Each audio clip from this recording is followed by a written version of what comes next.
Одоо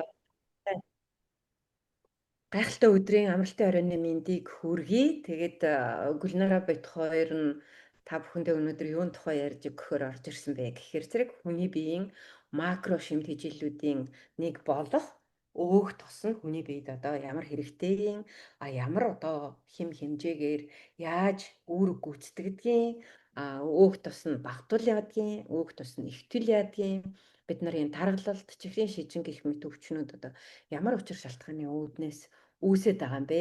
Энэ макро шимт хичээлийнхаа талаар мэдэж авах юм бол яг өөрсдийнхөө эрүүл мэндэд болоод байгаа ямар нэгэн шинж тэмдгүүдийн талаараа бас нэгэн ойлголттой болоод цаашид хэрэгжүүлэх өөрийнхөө амьдралд хэвшүүлэх одоо үйлдэлүүд дээр бас анхаарал давтамжин дээр анхаарад хичээгээд явах хаа гэж ингэж бодож байна. Тэгээд өнөөдрийн лайв хичээлийн маань сэдэв болохоор өөх тос ба эрүүл мэнд. За. Чамд харагдаж байна уу? Пэйж дээр юу яаж байгаа юм? Пэйж дээр харагдахгүй байна. За орой минь манайхаа бүгдээрээ сайн байцгаана уу? Хэдэн сар, 2 сар бараг завсарласан байна тийм ээ. Пэйж дээрээ лайв хийгээгүй. Өмнө нь болохоор уурга ба эрүүл мэнд, элэг цэс, хоол боловсруулах эргэтэн системийн талаар бид нар ярьсан тийм ээ. Өнөөдөр болохоор өөх тос ба эрүүл мэнд гэсэн сэдвийн дагуу яригдах гээд байгаамаа. За хоёулаа энийг томруулчихъя. Үгүй. Презентаци дээр. За бид нар мэднэ тийм ээ макро болон микро шимт хичээлийн талаар. Тэгэхээр энэ макро, микро шимт хичээлд юу орд юм бэ гэхлээр нөгөө бид нарын мэддэг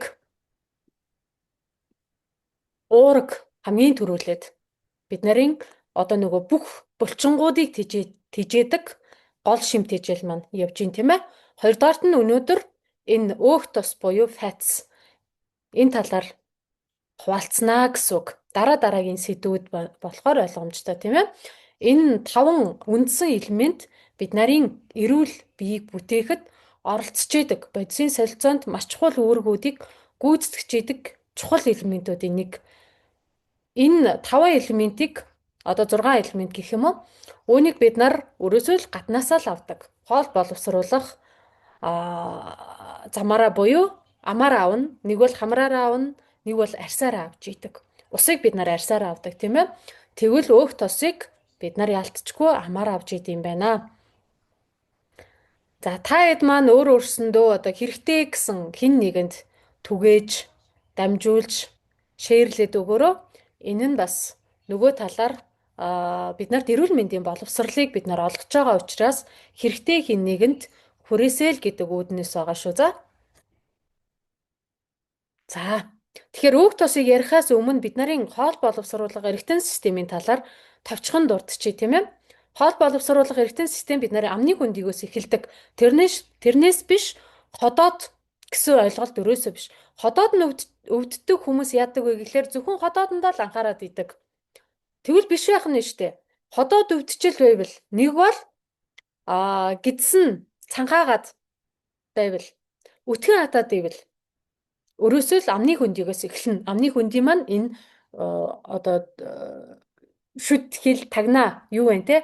Энэ эргэтнгүүд оролцож байгаа гэсэн үг. Энд чинээ бид нар хил амандаа юу оруулаад байна? Тэр болгонд анхаараач гэдэг мессежийг бид нар байнга л сануулж идэг те. За тэгвэл амны хөндий байгаад байна. Улаан олоо. Дараа нь ходоод. Дараа нь яах нь вэ? Илэг цэс. Нойр булчирхаанаас хэрэгтэй ферментүүд ялгараад орж ирсэн хоолыг боловсруулад, шимэгдүүлээд, шингээгээд цаашлаад нарийн бүдүүн гидс рүүгээ аваачснараа зөөснөрөө бид нарын хоол боловсруулах үйл ажиллагаа маань ингэж аанус хүртэл үргэлжлээд дуустдаг байгаа. За тэгвэл энэ замыг өрөөсөө өөх тос ч гэсэн дамжиж явдаг бахнэ.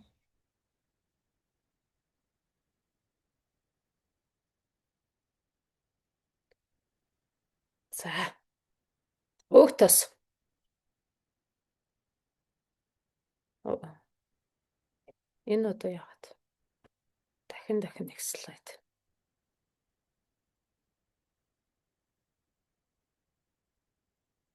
За та нарт маань слайд маань харагдаж байгаа бах тийм ээ? Өөх тос тэгэхээр өөх тос гэдэг маань бид нарыг эрүүл байлгахад энэ бүтэн эрүүл биеийг бүтээхэд амьдрахад эрчим хүч, энергийг өөртөө цуглуулж бий болгож түүнийг зарцуулна, зориулахад шаардлагатай хүнсүүдийн нэг байдаг. Хэрвээ өөх тос байхгүй байсан бол бид нар амьд байхгүй гэсэн үг. Ямар нэгэн эрүүл мэндийн асуудалтай, доголдолтой байна. Үүнийг битээр биш юма гэхэд маш олон эрдэмтэд баталсан байгаа. Өмнө нь одоо энэ чинээс 15, 18 жил болж ах шиг байна тий. Тэрнээс өмнө өөх тос өрөөсөө муу гэд бүхий л хатууч одоо зөөлөнч, шингэнч бүх өөх тосыг хоригддаг байсан. Америкийн эрдэмтэд өөх тос муу юм байна. Хүний эрүүл мэндэд гай зовлон тариад байна. Энийг өрөөсөө хоол хүнснээс гасъя гэдэг стандартыг оруулж ирснээрээ энэ өөх тос тосноос ихэнх хүмүүс татгалзаж исэн. Одоо 18, 20 жилийн өмнө гэсэн үг. Би оюутан байхдаа өөх тос иддэхгүй бүгдийг ингээд одоо хөдөөнөөс мах хэрэгтэй бүх өөх тосыг аваад шулцдаг байсан. Тэгээ дараа нь яасан бэ гэсэн чинь одоо дөнгөж нэг 8 жил болж гинөө 7 жил болж гин. Өөх тос сайн юм байна гэдэг гэдгийг батлаад дахиад Америкийн эрдэмтэд гаргаад ирсэн байна. Тэ? Тэгэхээр тэр хоёрын хооронд 10 хэдэн жилийн хооронд маш олон өвчлөл бий болсон. Хоол боловсруулах эргэтэн системтэй холбоотой өвчлөл газар дэлхийгээр дүүрэн болцсон гэсэн үг. Яагаад гэвэл өөх тос бид нарын бид хэрэгтэй зүйл юм байна гэдгийг дахиж судлаад баталсны үр дүнд гэсэн үг. За тэгвэл эмчилгээний стандарт өрөөсөө энэ 4R системээр явагдаж байна. Жишээлбэл одоо remove буюу сэвэрлэх, арилгах. Жишээлбэл бид нарын бид ямар нэгэн одоо өөх тос те хансан ханаагүй гэд өөх тоснуудаас хэрвээ хэрэгцээнээс их гараад ирсэн тохиолдолд их хэрэгэлсэн. За өөх тос сайн юм байна гэд бүх хүмүүс шуураад нөгөө хэрэглээ маань ихтсэн үедээ яадаг вэ гэхлээр өрөөсөө л өвчлөл дахиад ихсээд ирсэн. Энийг өрөөсөө энэ цэвэрлэх, арилгах, өөх тосоо багасгах замаараа яг стандарт хэмжээнд бариулна гэдэг замаар багасгасан. Одоо ч гэсэн энэ стандарт нь бол явагдаж байгаа. За replace буюу өөрчлөх, солих. Энэ нь юугаар өөрчлөх юм бэ гэхлээр сайн чанарын өөх тос нь аль юм бэ? Арай одоо муу чанарын өөх тос нь аль юм бэ гэдгийг бид нар одоо бүгдээрээ мэддэг тийм ээ. Саяны хансан, ханаагүй, хатуу болон шингэн гэдгээрээ ялгагдж байгаа гэсэн үг. Одоо кокосын тос сайн чанарын тосондоо орж ийн, оливын тос экстра virgin гэдэг те сайн чанарын тосондоо орж ийн. Одоо coconut биш ээ. Өөр юу тоснууд байлаа да. Тэр тоснууд сайн чанарын тосондоо сүүлийн тос байна, шар тос байна. Бид нарын яг нөгөө өвөг дээдсээсээ уламжлагдаад ирсэн тоснууд өрөөсөө бүгдээрээ сайн тоснуудад орж байгаа гэсэн үг. Одоо нөгөө нэг нефт боловсруулахад зориулагддаг тэнцэнээс одоо нефт юу гэдэг вүлээ тэр нефт бензинтэй холбоотой тосыг бас ашигладаг байна л та. Тэрнээс өмнөх шатанда боловсруулад гаргасан тоснууд болохоор ер нь муу тосондоо орж байгаа гэсэн үг. Одоо маш олон 9-ийн тоснууд нь шүү дээ тий. Нэрийг одоо дэлгүүрүүдээр орох юм бол хэдэн 10 тоснууд байгаа. Тэр болгоны найрлагуудыг харах юм бол бичээстэй байд юм билээ. За тэгвэл тэр өөх тоснуудыг сайн байна уу, муу байна уу гэдгээрээ солино, өөрчилнө.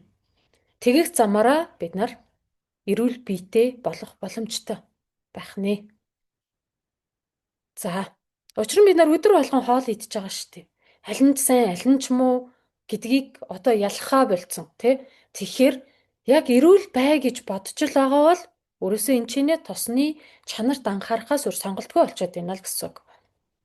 За, ренакулет буюу хэрэгтэй ашигтай бактери шимт хичээлээр хангах.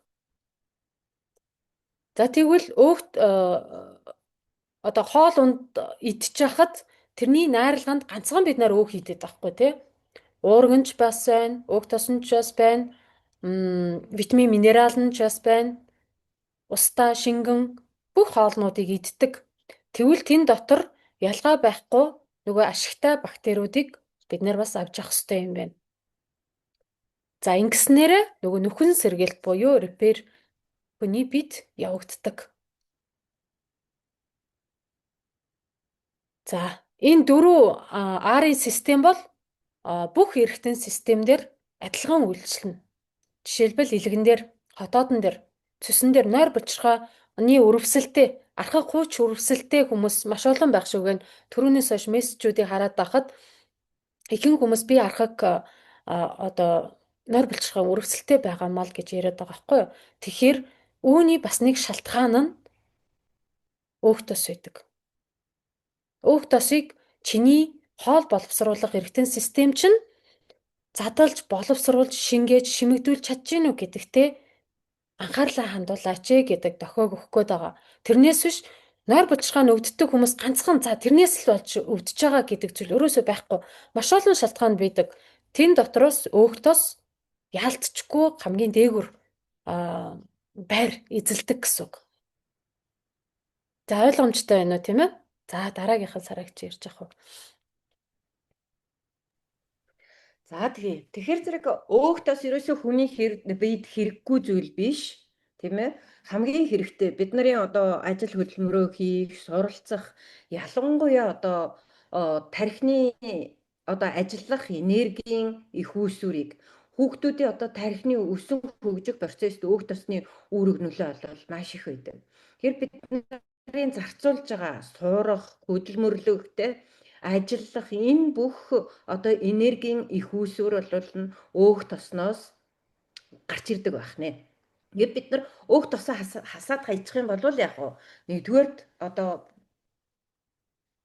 булчин эдийн хамгаалалт бөөрийн одоо өөхгүй байлаа гэж бодоход бөөрийн унжилт гэдэг юм уу те энэ мэтэр байх ёстой тодорхой хэмжээнд нь өөх тосоо дэмжиж байлгаж явах шаардлагатай байдаг байх нэ. Тэгэхээр хамгийн гол сонголт нь болохоор өөх идэн идэхгүй гэдэг сонголтын дээр биш бид нар ямар өөх тосыг идэх вэ? Эрүүл өөх тосыг. Бид нар одоо гурилан боов идээд байдаг. Гурилан боовнууд ихэнх нь одоо транс тос буюу одоо химийн техникийн аргаар боловсруулчихсан бидний биед очоод яг нөгөө илэгний өөхлөлт нөгөө судасны хан дээр суугаад торон үүсгдэг энэ өөхлөлт юмнуудыг үүсгдэг тостой хоолнуудыг их идээд гэдэг юм уу одоо замбраагүй идээд байгаагаасаа бидний өвчин үүсээд байгаа болохоос биш яг өөх тосыг шулуунаар нь идээд байгаагаасаа үүсээд байгаа гэсэн үг биш байгаа юм.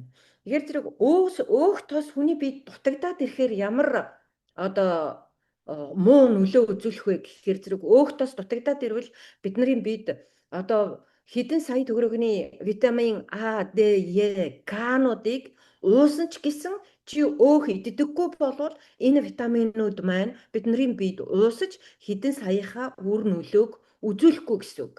Яг тэгвэл хүний биед байж байгаа өөх тосон дээр витамин А, Д, Е, К-нууд уусаж тэд нар ууснараа хүний биеэр яг дамжиж өөрсдийнхөө үүргүүдийг гүйцэтгэдэг байна шүү дээ. Гүйцэтгэдэг байна. За тэгвэл өөх тос дутаад ирэхээр ийм одоо хамгийн наад захын дутагдал үүсдэг. Нөгөө талаас одоо бөөр хамгаалалтгүй, жилж өвдөх гэх мэтэр дараагийн одоо бүлэг проблем асуудлууд үүснэ.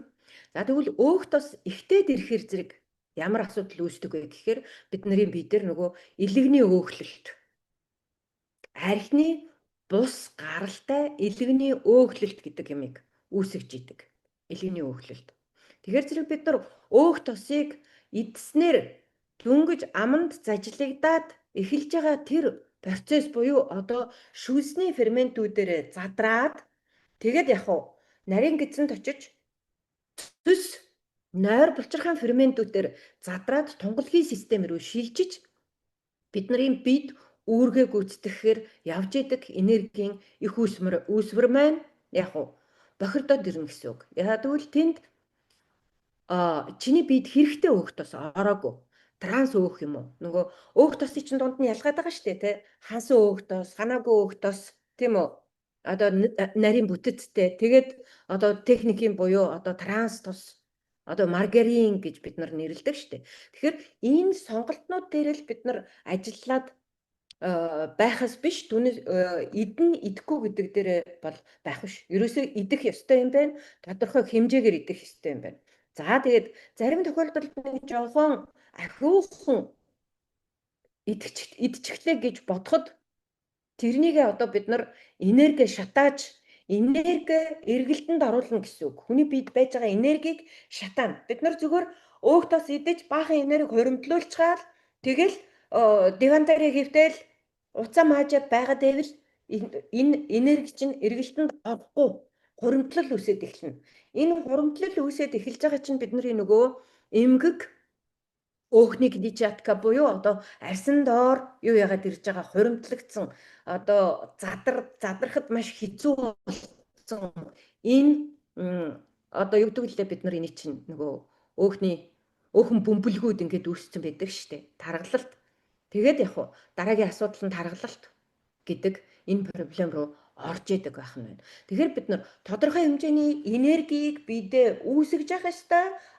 Тодорхой хэмжээний энергийг бид нар одоо шатааж зарцуулж явах ёстой. Ингэснээрээ бид нарын эрүүл одоо нөгөө бодисын солилцоо маань эрүүлэр эрчимтэй явагдана гэсэн үг.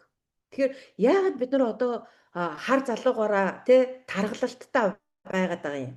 Яагаад бид нар хар залуугаараа чихрийн шижин өвчтэй байгаад байгаа юм? Яагаад бид нар хар залуугаараа цөсний чулуутай, цөсний одоо зогсон гიშэлтэй, элэгний өөхлөлттэй, харин гүзэн ингээд унжчихсан юм байгаад байгаа юм бэ гэхээр бид нар ерөөсөө амьдралын хэв маяг дээр тэр идэвхтэй хөдөлгөөн гэдэг юм байхгүй. Одоо сүүлийн үед болж л өгвөл такси, дээрээс нь мопед инээ дээрээ гэл ерөөсөө яг уу нийгмийн биднэрт өгж байгаа энэ хамгийн тухтай хэрэглээнүүдийг хэрэглэсээр байгаад өөрсдийнхөө эрүүл мэндийг тэрнийхээ төлөө шатааж өөрсдийнхөө эрүүл мэндийг тэр одоо юу гэдгийг тухтай хэрэглээний төлөө тав тухны төлөө бид нар яг золиослж байгаа гэсэн үг.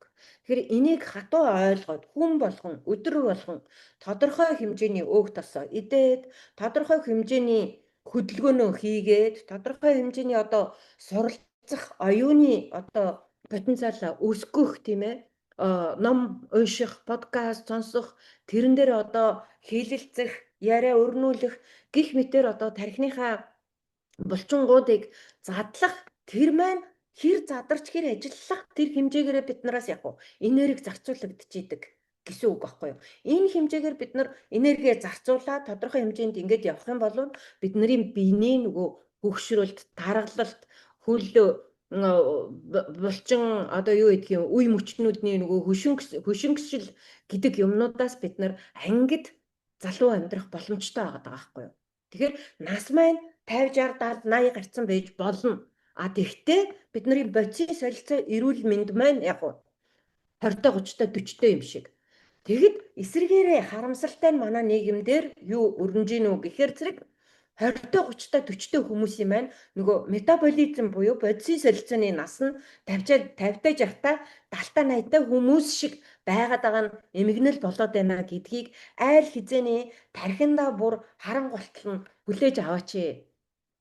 Ийм байдал үргэлжлээд авах юм бол бид нар эрүүл Монгол хүн, эрүүл сэтгэлгээтэй Монгол хүн гэдэг одоо асуудлаас бүр хол ангид нөгөө юу гэдэг нэрлүүгээ нөгөө өхөр Монгол, тэнэг Монгол гэдэг рүүгээ илүүд өгч очиод байна гэдгийг л бүр хатуу хэлчихмээр санагдаад байна.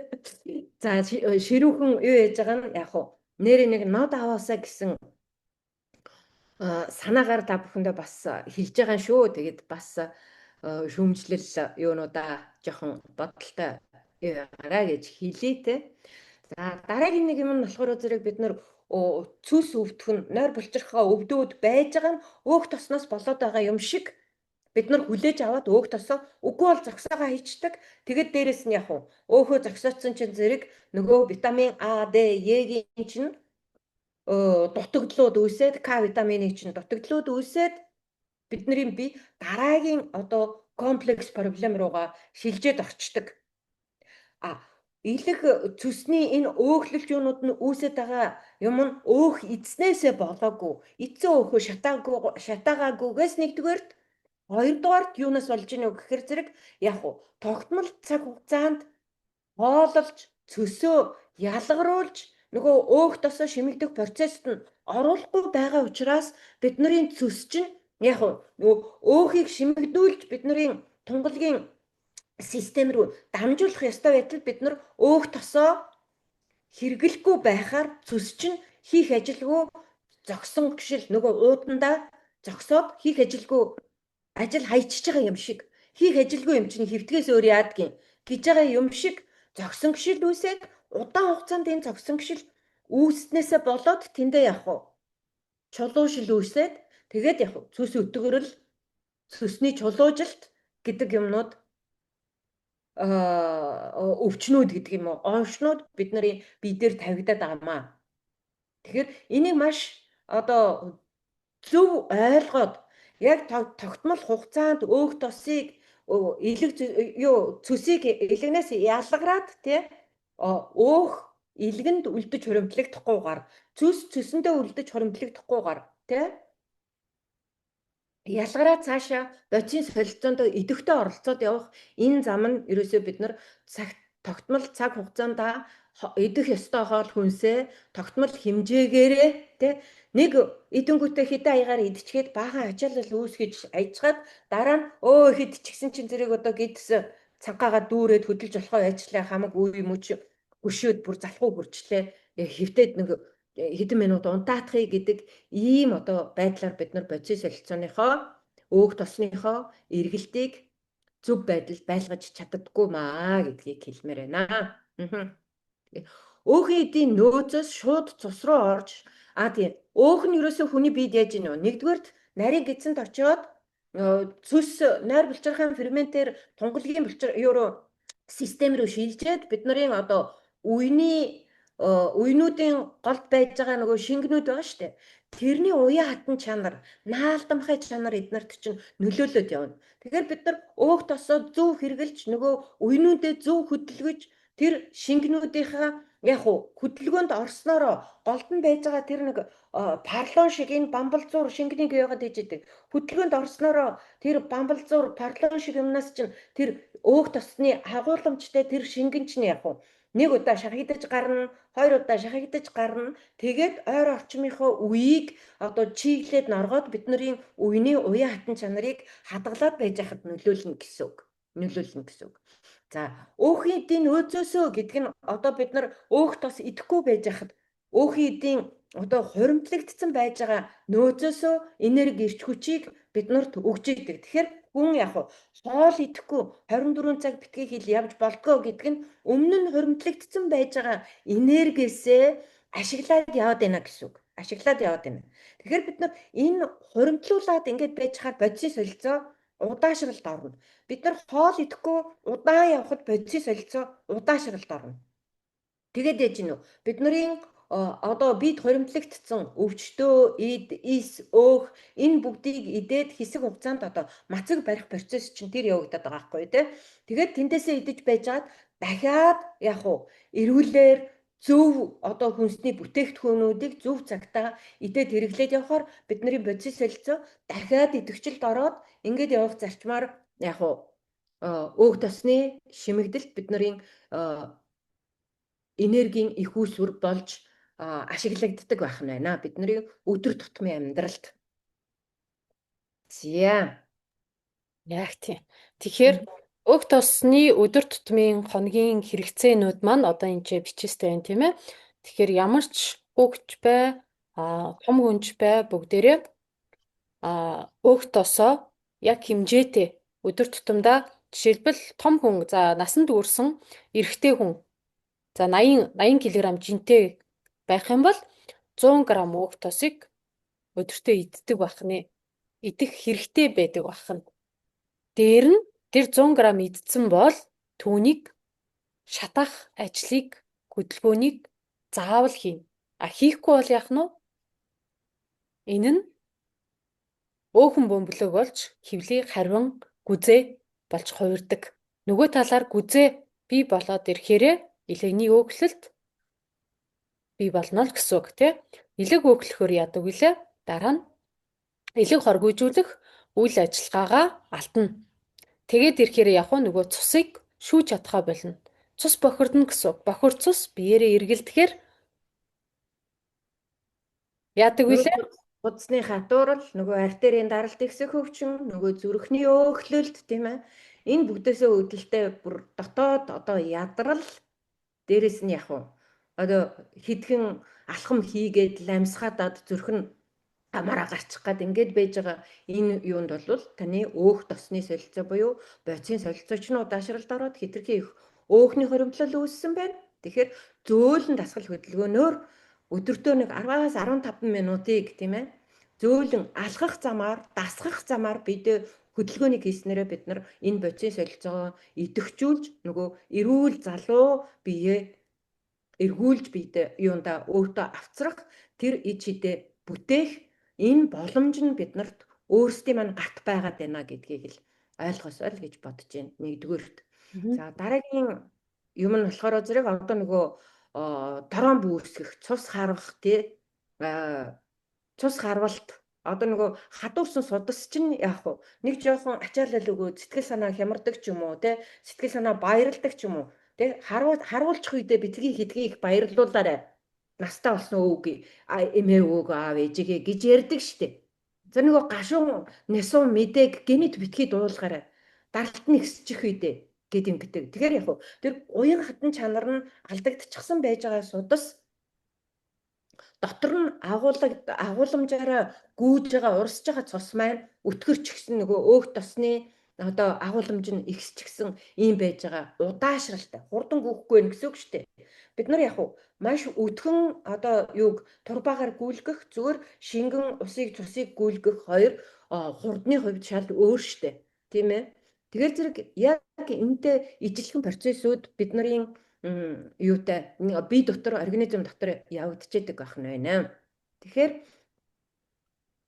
бид нар цусны даралт ихсэх өвчнөөс, мартах санах өвчнөөс, Альцгеймерийн өвчнөөс, дээрэс нь одоо цөсний чулууж хөвцнөөс, цөсний зогшингшил, ханны зузаарл, илэгний өөхлөлт, зүрхний өөхлөлт, тэгээд сэтгэл санааны одоо хямрал, уур уцаар гэх мэт энэ юмнууд чинь бүгдээрээ бидний одоо бодис солилцоотой холбоотой.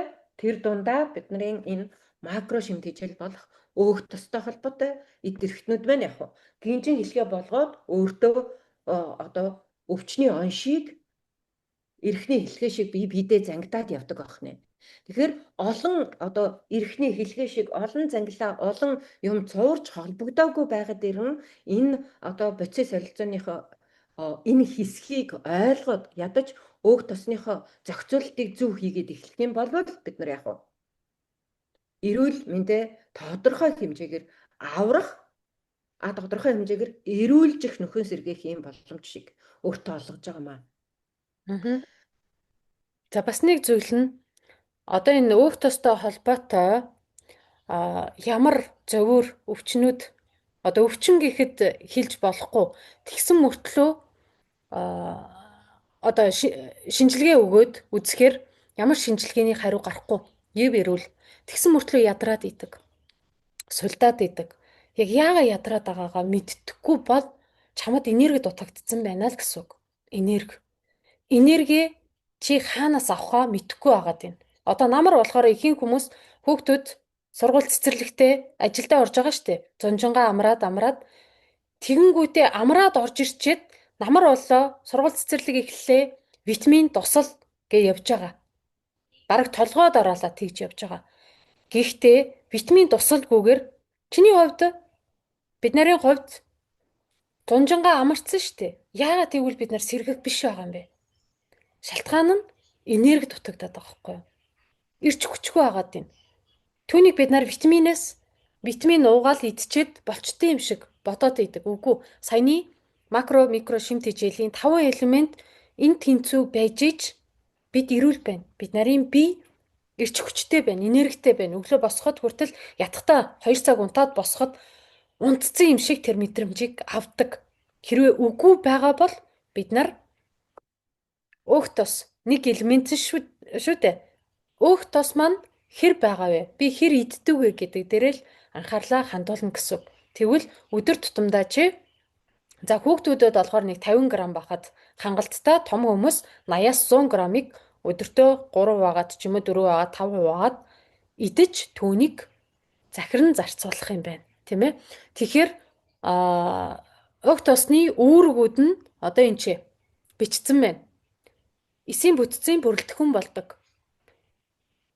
Эсийн бүтэц өөрчлөгдөх аль эсвэл одоо өвчлсөн, өрөвсөлтэй болсон эсийг бид нар нөхөн төлжүүлэхэд өг тос шаардлагатай байдаг.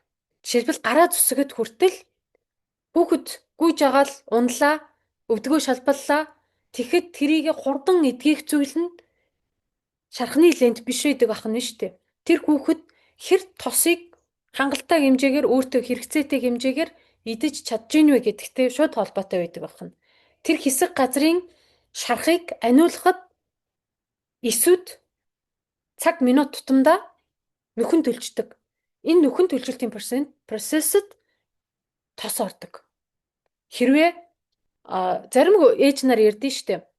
Хүүхдийн шарх нь өрөөс идэгдэхгүй. Яагаад идэм болоо? Гэдгийн бас нэг шалтгаан нь өрөөс өөх тос байдаг. Одоо нэг хүүхдүүд саяч биш ээ. 2-3 жилээс хойш яригадаад байгаа 4 настай, 6 настай, 8 настай хүүхдүүд цэсний чулуутай болцсон. Цэсний хүүдийг ахуулга хагалгаанд орцсон. Нойр булчиргааны хурц арахыг өрөвсөлтэй болцсон. 4 настай хүүхэд ийм байна гэдэг маань эн чинь бид нарын үр удам маань сүрээд байгаа байхгүй юу?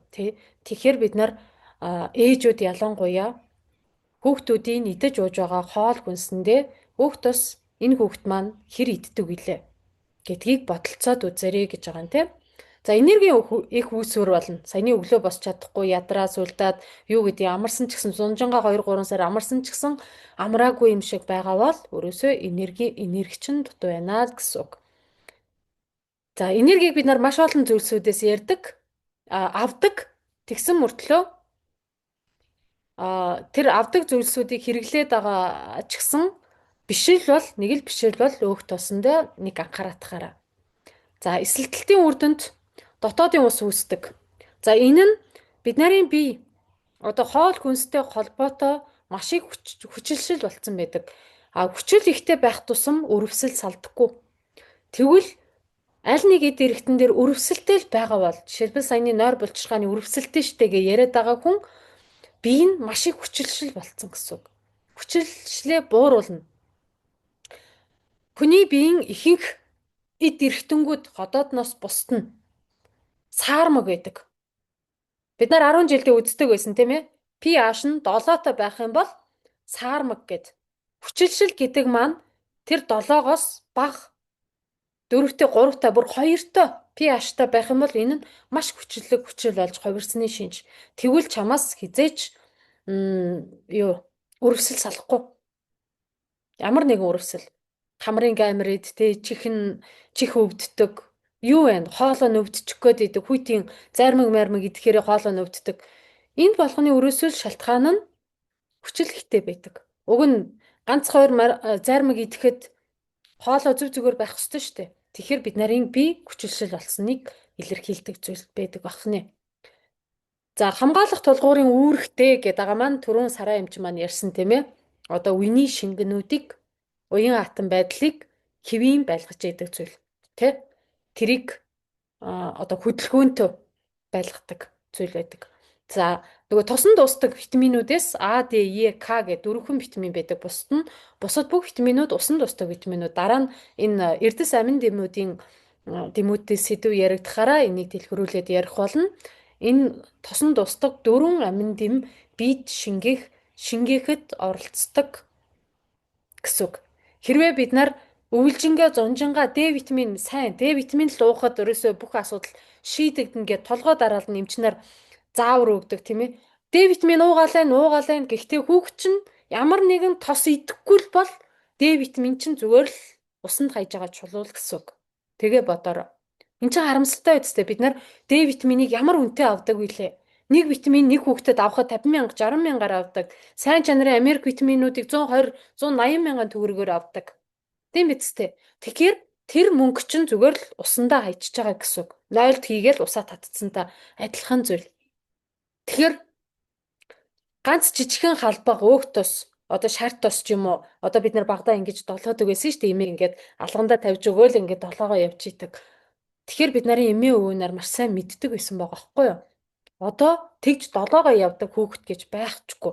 Тийм учраас ятгахта жижигхэн нөгөө хумсны толионы хэмжээтэй шартос идүүлэх юм бол тэр Д витамин чинь тухайн хүүхдийн биед шингэж шимэгдэж дархлаа нь идэвхтэй байна л гэсэн үг. Тэ харшилтай хүмүүс ялгаа байхгүй шүү дээ. Д витамин улаа өг тос нь шингэж байна уу, шимэгдэхгүй байна уу? Тэрэн дөрөөс анхаарал хандуулдаггүй. Тэгсэн мөртлөө харшлаа ярьсан хിവэрэл бийж идэг. Саатал нь шатгаан нь юу байна вэ гэд хинч ухаж үздэггүй. Харшлын юм аваад уучин тэгэл болчихно гэж бодоод идэг. Тэ? Тэгэхээр энэ болгоо маань нэг нэгэнтэй өрөөсөө л ийм үүргийн хэлбэртэй уялдаа холбоотой байдаг бахан тэ. За тэгвэл нийт илчлэгийн 20-25% хувийг одоо бүрдүүлж идэг. Нийтдээ чиний хувьд 100% энергийг өдөртөө зарцуулна гэвэл түүний 20-25%-ийг өөх тосноосоо авдаг. Тэ? За өсөж байгаа хүүхдүүд яг өсвөр насны хүүхдүүдэд 2 дахин өндөр байдаг бахан. 40-45% шаардлагатай. Одоо эд 10-аас 1 18 насны хүүхдүүдтэй байх юм бол том хүмүүсээс илүү байх нь 2 дахин илүү өөх тосыг хэрэглэх шаардлагатай байх нь. За олон төрлийн дааврууд өөх тосноос бүрдэж байд юм аа гэд. Энэ маш чухал. Ялангуяа эмэгтэйчүүдэд одоо сэвэршилтийн үе маш эрт эхэлж байгаа. Ялангуяа эмэгтэйчүүдэд одоо 30 гараад сэвэршилтийн анхан шатны шинж тэмдгүүд илэрсэн. Зарим нь хүүхд төрүүлээгөө хүнтэй суугаагүй мөртлөө сэвэршээд эхэлсэн байгаад байна. Тэгвэл энэ гормонуудын зохицуулгыг хадгалж үлддэг зүйл өрөөсөө өөх тос байдаг. Дааврууд ямар зүйлээр тэжээгддэг юм бэ гэхлээр өөх тосоор тэжээгддэг өөх тосоор үйл ажиллагаагаа явуулдаг. За тархины эс үүсэлтэд оролцсон. Өмнө би оюутан байхдаа багш нар нөгөө хэлдэг байсан. Тархины эс нэг үхэх юм бол хизээч нөхөн төлждөггүй гэд. Одоо сүүлийн үеийн судалгаа шинжилгээгээр тархины эс дахиж нөхөн төлждөгөө гэдгийг хэлээд байна тийм ээ, баталчаад байна. Тэгвэл энэ ялангуяа одоо бид нар сошиал орчиндөө хамааралтай болсон хөвшин залуугүй те энэ үедээ тархи маань маш ихээр ажиллаж байгаа. Зогсоод зайгүй нүдэрээ маш их мэдээллийг аваад тархи маань тэр хэмжээгээр маш хурдтай ажиллаж байгаа нөхцөлд тархины эс хэдэн мянга саяараа үхэж идэг. Тэр энэ үхсэн эсийг нөхөн төлжүүлэхэд өөх тос гэдэг зүйл хэрэгтэй байх нэ. Тархи толгой ажиллахгүй байна, мартаж санаад байна, Альцгеймер болоод байна гэж байгаа бол өрөөсөө л өөх тосыг өөрийнхөө идэх ёстой хэмжээгээрээ идэрээ гэдгийг л хэлж байна тий. За ойлгомжтой байж чадж гин үү? Маш олон хүмүүс өвчнөөс болж зовж шаналдаг. Өчигдөр хүртэл яг энийг вебинар дээр ярьсан бараг 3 цаг 4 цаг орчим вебинар нар дээр багтах ямар ч боломжгүй байхгүй юу? Тийм учраас өчигдрийн вебинар дээр оролцож амжаагүй байгаа хүмүүс маань аль нэг пэйжийнхаа групп дээрээ пэйжийнхаа постн дээрээ мессежчээд хувь чатаараа мэдээлэл аваарай л гэж хэлчихье те энэ ташрамд сансан дээрээ хэлчихье. За тэн дээр ярьжсэн. Яг энэ ямар нэгэн харшилтай нэг бол хавантай бүр жим бурдаггүй эмэгтэйчүүдийн асуудал нь өрөөсөө тэр жин ихтэй байгаадаа биш ээ. Хавантай хүмүүс би хавангаа бууруулъя гэд лабор тэр нөгөө хаван бууруулдаг эмнүүд уугаад идэв штэ. Шалтгаанаа засахаас нааш тэр 1000 эм уугаад хавангаа даралтаа бууруулсан ч гэсэн тэр чин дахиад нэмэгдэнэ байхгүй юу? Тэгэхээр хідүүлээ жоохон уул суртай өөрийнхөө эрүүл мэндэд хариуцлагатайхан шиг хандаад энийхээ шалтгаан нь юу юм бол доо гэд асуух төдийдэл чамд хариулт нь уг нь орж ирдэг байхгүй юу? Тэ? Тэгээ асуугаад үзээрэй. За, өөх тус. За, түрүүнээс нөгөө хэлсэн те амны хөндийгөөс аанус хүртлээ өөрөөс өөх тус ингээд дамжин өнгөрдиймаа гэд тэгвэл одоо 1 грамм өөх тус. За, сая хэлсэн те 100 грамм өөх тус өдөртөө идэх нь биш үү? Тэгвэл тэрнийхээ 1 грамм өөх тус маань 2 литр хүчилтөрөгч хэрэглэн шаардна гэсэн үг. Тэ? Одоо машин явхад 104 замаас баруун 4 зам орлоо гэхэд бензинээр л явдаг үсттэй. Тэгвэл өөх тосыг шатаахад хүчилтөрөгч гэдэг зүйл хэрэгтэй байдаг байна. Хүчилтөрөгч. Тэгэхээр хэрвээ чи хүчилтөрөгчийг хангалттай авахгүй байгаа бол өөх тос чинь задрахгүй.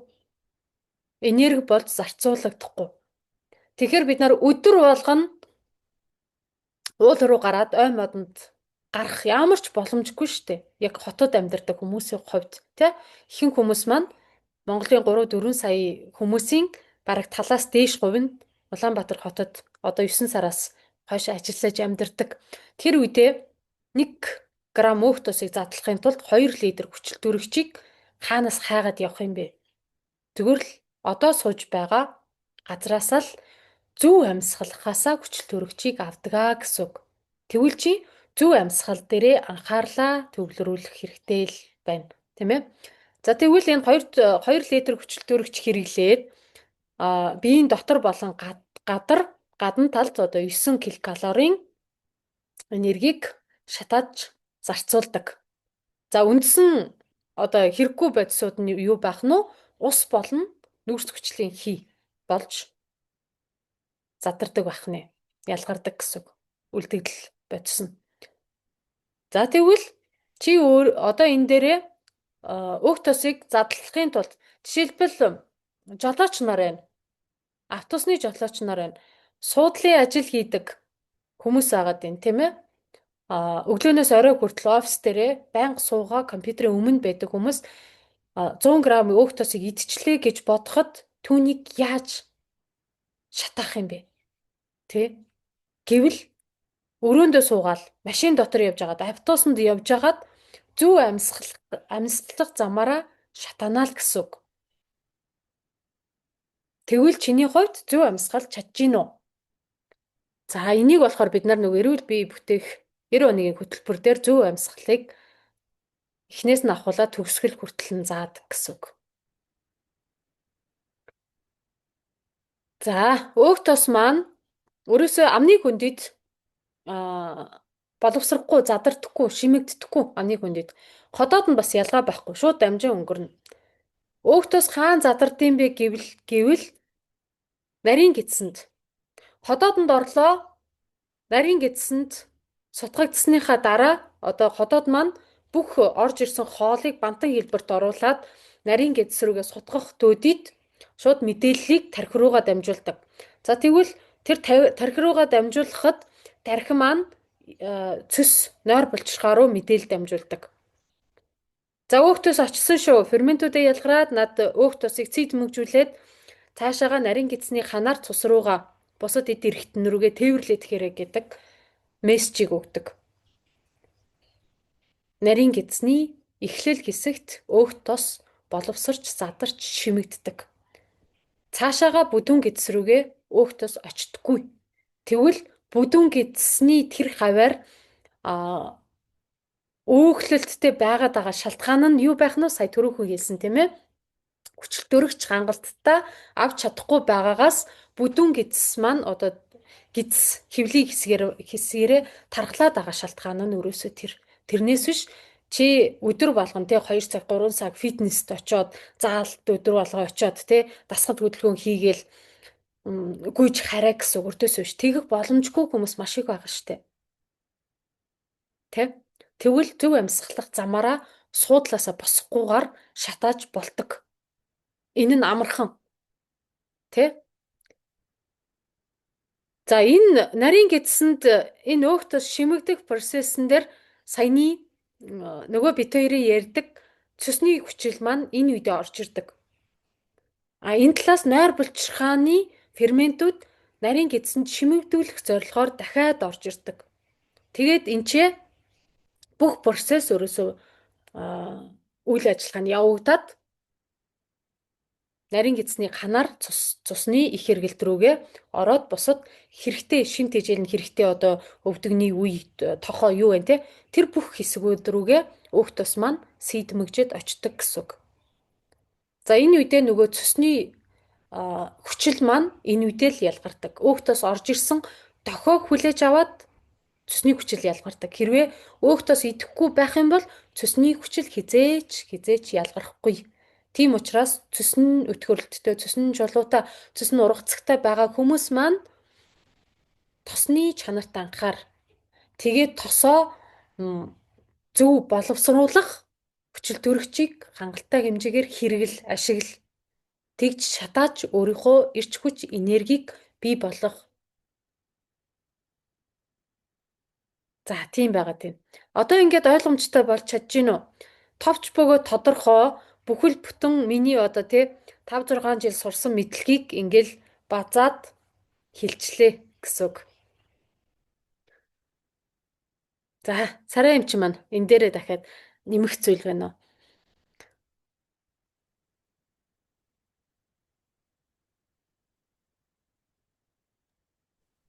За тэгэхээр зэрэг ямар ч байсан анхын шатны ойлголт өөх тусны талаар бол нэлээд одоо дэлгэрэнгүй нэлээд нодтойгоор яригдчихлаа гэж бодож байна. Тэгэхээр бид нар одоо ямар нэгэн одоо зөнөгрөх тий эсвэл цус харгалт эсвэл одоо зүрхний шигдээс эсвэл одоо үе мөчний хөшөнгөшил бодис солилцооны одоо үе мөчний өрөвслүүд байдаг штэ. Одоо полиартритууд гэж нэрлэгддэг тий оншнууд одоо та нар юу явуулсан тэр өвчнүүдээр өвдөхгүй байх, дээрэс нь одоо илэг цус нойр булчирхайн хямраллаар өвдөхгүй байх, чулуужлалтын өвчнөр өвдөхгүй байх, нурууны одоо юунууд хүртэл одоо диск суугаад байна гэдэг чинь уян хатан чанар нь л алдагдаад байна гэсэн үг байхгүй юу? Уян хатан чанар нь алдагдаад хатуураад ирэхээр зэрэг яах вэ? Зүгээр л жоохон донсолгоонд чи зүгээр л нэг тэгээ 1 см хэрэгтэй босгонд тэглэл түг хийхэд л одоо нурууны чинь диск гулсаж одоо цүлхэн үүсээд одоо юу яадаг штэ. Цүлхэн үүсээд мэдрэл нурууг чинь дараад өвдөхөд идэг энэ өвчнүүд гих мэтэр өвдөхгүй байхын тулд өөх тосныхоо хэрэглээг маш сайн анхаарах нь байна. Тэгээд яг хуу бодис солилцоогоо эрүүл байлгах нь ерөөсөө амруугаа орж байгаа хоол хүнснээс эхлүүлээд амдаа нэгэнт хоол хүнсийг бие рүүгээ хийж байгаа болвол тэрнийг эргээгээд ашиглах буюу эргэлтэнд оруулахын тулд оюуны болоод биеийн хөдөлмөрийг маш сайн хийх хэрэгтэй байна л гэсэн ерөнхий дүгнэлт гарч шít те. Тэгэхээр манай хоол боловсруулах эрхтэн системийн тэр дундаа элэг зүс нойр булчирхайн хамааралтай ер нь л амьдралын хэв маяг дээрээ тий эрүүл бодож, эрүүл сэтгэж, эрүүлээр хооллож, эрүүлээр биеийн цэвэрлэгийг хийж өөрийнхөө дотор эмчийг сэрээх 90 хоногийн хөтөлбөр маань бүртгэлээ эхэлчихсэн энэ 18-нд эхний өдрийн хичээл эхэлнэ. Тэгэхээр зэрэг манай хөтөлбөрт бүртгүүлэхийг хүсэж байгаа болвол өнөөдрийн ярьсан одоо шинж тэмдгүүд өнөөдрийн ярьсан асуудал чиний биед байгаад яах вэ гэдэг асуултын тэмдэгтээ байгаад байгаа болвол комент хэсэг дээрээ хөтөлбөрт бүртгүүлье гэд тэртээ тэргүй одоо юунд группд байж байгаа постнууд дээр бүртгүүлэх линкүүд явж байгаа. Та нар манай пэйжийг дагдаг болвол шууд мессеж та нар дээр очиж байгаа. Тэгэд хурдан шийдвэрээ гаргаад асуудлыг хурдан шийдээд эхлэх юм бол архагшаад хинч тусалж чадахгүй болцсон хойно хандив тусламж нэхээд те хагалгаа эмчилгээнд орох гээд явхаас хамаагүй дээр шүү дээ. Тэгэхээр бид нар яг уу өнөөдөр эрүүл ухаанаар эрүүл мэндэ өөрийн гартаа авч эмч гэдэг дотоод эмчлэгчээ сэрээхэн бидний эрүүл мэндийн боловсролтой хөрөнгө оруулахаас эхэлдэг. Тэгэхээр эрүүл мэндийн боловсролтой хөрөнгө оруулахад та бүхэн зориулсан 90 хоногийн хөтөлбөр маань 18-нд эхлэхээр бэлэн болоод байна. Тэгэхээр цаг алдалгүй ороод ирэх нь та амнаас эрүүл мэндэ яг уу төдий чинээгээр л хурдан аврах боломжийг өөртөө хаалгаа нээж гинэ л гэсэн үг. Тэгээд та бүхэн За тийм. эрүүл сайн сайхныг хүсье. Тэгээд дотоод эмчин сэргэж та бүхэн яг уу эрүүл мэндийн боловсралтай хөрөнгө оруулах шийдвэрийг гаргах байхаа гэж найдаж байна. Тэгээд Яг тийм. Одоо энэ дээр thank you гэд энэ доорнд байгаа үгийг хэлчихье гэж бодож байна. Бид нарын одоо байнга амьдрал дээр алддаг зүйлсүүд байгаа байхгүй юу? Тэгээд эрүүл байна гэдэг нь эрүүл одоо хоолно гэдэг маань дайет буюу одоо хоолны дэглэм барихыг өрөөсөө хэлэхгүй маа. Энэ бол эрүүл байна гэдэг нь эрүүл хоолно гэдэг маань өрөөсөө л амьдралын хэв маягаа гэдгийг хэлж байна тийм ээ. Тэгэхээр эрүүл байна гэдэг маань өрөөсөө л амьдралын хэв маяг. Амьдралын хэв маяг гэдэг дээр маш олон зүйлсүүд яригдана гэсэн үг. Саяны тэрнийхээ ганцхан жижигхэн ийм нэг жижигхэн нисэн нь бол өөх тос гэж яриад байгаа байхгүй тий. Яг үнэн тий. Тэгэхээр манай хөтөлбөр дээр бол вебинарт суугаад өнгөө хичээлүүд дээр сууж исэн хүмүүс бол бүгдээрээ ерөнхийд нь ойлгож байгаа, сонсож байгаа. Манай бие дээр буюу хөтөлбөр дээр болохоор зэрэг яг зөвхөн өг тосч ярихгүй, зөвхөн элэг зүсч ярихгүй. Бидний яг арьс яаж амьсгалаад идэх юм, бид нар зөв амьсгалж байгаа мó, буруу амьсгалж байгаа мó? Би зөв бодож байгаа мó, буруу бодож байгаа мó? Миний дасгал хөдөлгөөнөө хийхийн тулд амьдраад байгаа мó те эдхийн тулд амьдраад байгаа мó эсвэл амьдрахын тулд идээд байгаа мó энэ бүгдийнхээ учир жанцан болоод өнөөдрийг хүртэл бид нар ямар амьдралаар амьдраад ирсэн тэгвэл энийг өөрчлөх хүн нь өнөөдөр миний бие өвчтөө байна гэвэл өнөөдөр өвчтөө болгосон тэр амьдралын түүхийг давтах шаардлага байхгүй юу өнөөдөр чи эрүүл болгох хүсэлтэй байгаа бол өнөөдрийг хүртэл чамаг өвчтөө те хавдартай чулуутай юу гэдгийг ямар онцтой байна уу энэ хүртэл чинь авчирсан тэр амьдралын түүхийг орвонгоор нь өөрчилж ээж чи яг эрүүл рүү яв замаа шинээр нээж ижил чи эрүүл байна уу гэхээс биш би ингэж эцсээр байгаад л өнөөдрийг хүрсэн би сурчсан би чадахгүй байна энэ бүх бодол чинь яг энэ бүх үйлдэлүүд чинь чамааг яг өвчтөе болгоод байгаа маа гэдгийг ухаараач нэгдүгürt хоёрдугаарт бидний бодол ямар байна амьдрал тэрний бүтээл байдаг бидний бодол ямар байна эрүүл мэнд тэрний бүтээл байдаг тэгэхээр бидний бодол ямар байна сэтгэл зүйн орчин яг тийм байдаг тэгээ өчигдөр би нэг юу яллаа л та нэг хичээл суулаа л та дианетика гэдэг нэг юутай цаг 30 минут үргэлжилсэн зөндөө олон хүн байсан тэн дээр юу ярьсан бэ гэхээр зөвхөн бодлын тухай ярьж байгаа байхгүй бодлын тухай тэгэхээр зөвхөн бодлын тухай 120-30 хүн цуглчаад цаг 30 минут лектор хичээлээ зааж явахад амьсгаач одоо дарна чагнаад сууж байгаа байхгүй юу тэгэхэд хүмүүс өөрийнхөө бодлын учрыг олох гэж ямар их хичээдэг юм бэ гэдгийг би тэндээс олж харж исэн өчигдөр би цаг 30 минут тэнд очиж суусан. Дараа нь тэгсэн чинь зэрэг за одоо чөлөө цаг асуулт асуу гэсэн чинь юу яасан надад те чи хараа одоо хальтмалт яриад нэг тулсан юм дээр л ойлголцоо явдаг маниу шиг хүн чинь тэр олон чигээр ярьдаг тэр хүмүүсийн дунд ороод асуултаа асуух боломж олдоогүй. Бүгд ба гэл ингэнгүүт чинь арай илүү ойлгомжтой арай илүү чанга дуутай ярьж байгааг ингээл аваад явчихж байгаа байхгүй. Тэгээд ерөөсөө тийм тусдаа ярилцах цаг байгаагүй нөгөө юу чинь гадаад хүн байсан болохоор зэрэг танд би нөгөө нэг тусад нь бүр ингээд тохироод термин өгөөд тусдаа ярьж уулзах уу та үнгүй штэ гэд бүр ингээд юу яагаад байгаа байхгүй юу тэгээд тэр нь надад маш их сайхан сэтгэл төрүүлж исэн тэгэхээр зэрэг бодлынхаа учрыг олох гэж бид нар ерөөсөө ажилдгүй юм байна тий тэгэхээр манай хөтөлбөрийн бүхэл бүтэн нэг модул нь бодлын тухай тэгэхээр зэрэг би тэр бодлын 1 цаг 30 минутын хичээл суучаад тэр олон хүмүүс цуглчаад тэгээ ба гэд ингээд ярьж хахад би тэр чинь энэ бодлын тухай тэгээ 2 жил энэ бүтэн нэг модуль хичээлийг ингээд заагаад явж байгаа зөв зам дээр л явсан байна. Зөв зам дээр л явсан байна гэд ингээд бодсон. Тэгэхээр зэрэг ганцхан бодлын тухай хүмүүс яаж яадаг вэ нү гэдгийг юу яасан? Өчигдөр мэдэрсэн тэр сониноос л энд хуваалцлаа. Тэгэхээр манай хөтөлбөрийн бүтэн нэг модуль болов чи яаж бодоод байна? Яаж бодсноос ямар үр дүн хүртээд байна вэ гэдэг дээр дүгнэлт хийх байгаа. Дахиад нэг модуль маань болохоор зэрэг сэтгэлийн тухай байгаа тий. За тэгээд ер нь цаашаа гой юмнууд тэр дотор байгаа. Тэгээд нэг модуль нь л гэхэд 20-од хичээлтэй. Зарим нь бүр 20 гарын хичээлтэй. Тэгэхээр манай хөтөлбөрт бол авъя гэсэн хүнд баялаг хангалттай мэ гэд бүр тултал нь өгсөн байгаа. Тэгээд эрүүл мэндийн боловсролоо нэмэгдүүлснээрээ яг уу өөрийгөө эмчлэх эмчээс ирэнэ гэдэг бид нарын ураа байж байгаа шүү дээ. Тэгэхээр эмчээс ирээх шийдвэрийг гаргах хэсэг нь таны хэрэг. Тэгээд яг уу шийдвэрээ зөв гаргаарай. Тэгвэл хамгийн сайн шийдвэрээ буруу гаргаад байх юм бол яг уу дундах сайн бүр шийдвэр гаргахгүй бол тэр чинь яг уу хамгийн муу гэж байгаа байхгүй юу. Тэгэхээр өнөөдрийн хүртэл өвчтөө болгосон тэр түүхээ маргаашнаас дахиад давтаад явна.